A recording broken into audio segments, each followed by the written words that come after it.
What's up, everybody? It is Deck Tech time. I am your host, Cedric Phillips, and I am joined by the one, the only, the person who wanted a Tech so bad that they red-eyed in this morning. It's Eli Loveman.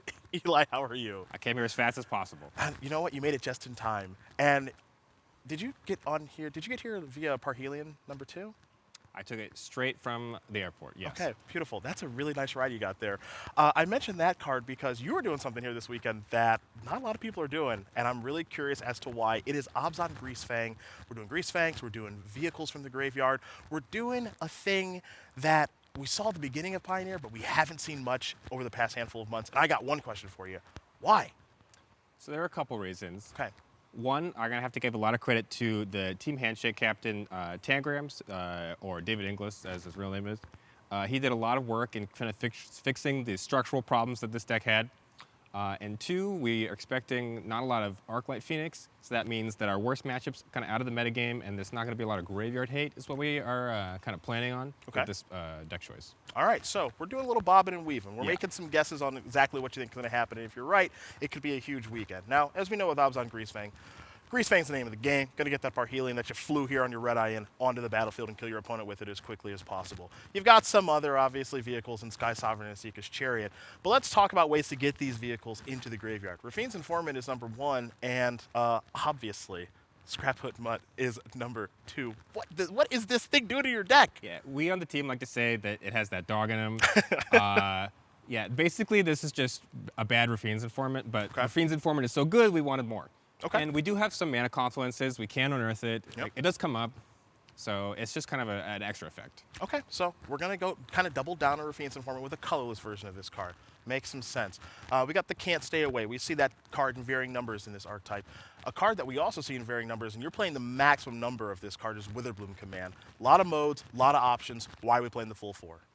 Yeah, so basically this card is replacing some of the more traditional creatures that you see like Satyr Wayfinder and Sigil Supplier. It doesn't mill you as fast, but it lets you interact with the board more than just playing a 1/1 does.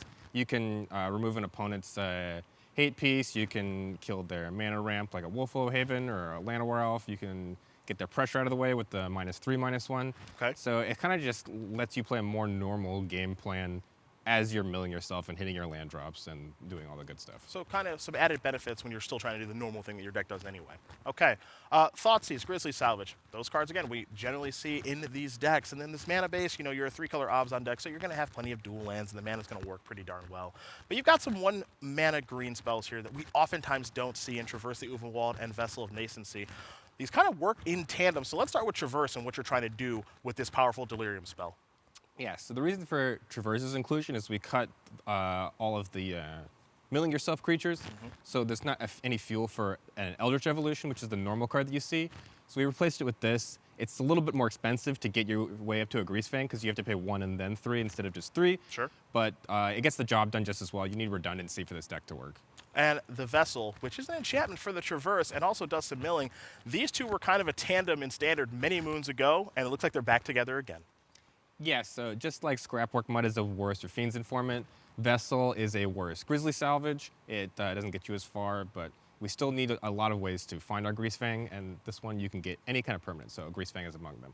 Okay, so risky business here. You know, there's mono green Devotion. You know all the decks obviously in the format. There's mono green, there's Lotus Field. You know, there's all these decks that, you know, coming into this event that you're expecting.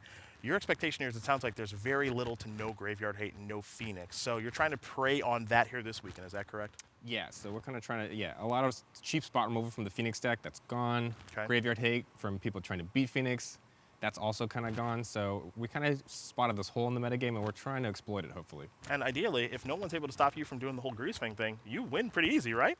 Yeah, 13 is a big number, generally. Well, the goal is to attack for at least 13 every single game. He's Eli Loveman. We'll see if he can cross the finish line with Greasefang on those vehicles.